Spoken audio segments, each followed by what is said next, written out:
नमस्कार खबर ओडिया को आपण मानक बहुत बहुत स्वागत। रावण मृत्यु पर पत्नी मंदोदरी सहित कौन घटी घटना जानिले आपण भी हेबे आश्चर्य।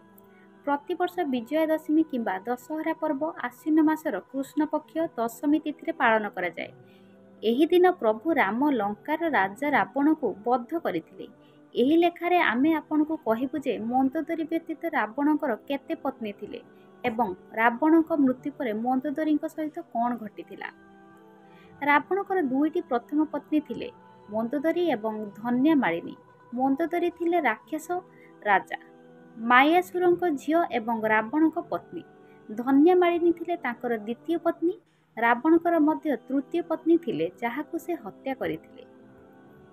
रावणक मंदोदरी तांको पूर्व जन्म रे मधुरा नामक एक अप्सरा थिले जहांकु देवी पार्वती भगवान शिव को प्रलोभित करने को चेष्टा करिबा परे 12 वर्ष पई कुओरे बेंग हेबाकु अभिशाप देथिले।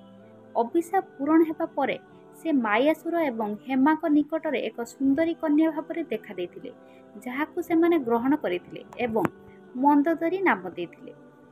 रावणर मृत्यु परे तांको पत्नी मंदोदरी तांको रावणर सान भाई विभीषण को विवाह करिथिले। भगवान राम निजे मंदोदरी को एही विवाह प्रस्ताव देथिले। एहा नैतिक एवं तर्कगत भावरे ठीक बोली व्याख्या कराथिले।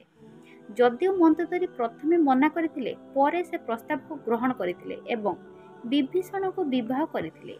एहीपरि लंकार भविष्यत सुनिश्चित करिबा एवं धार्मिक एवं नैतिक व्यवस्था बजाय रखिबा पई मंदोदरी विभीषण को विवाह करथिले। जेपरि भगवान राम निजे प्रस्ताव देथिले जे मंदोदरी विभीषण को विवाह करी तांको लंकार राजा करिबा एवं राज्य को स्थिर करिबा उचित।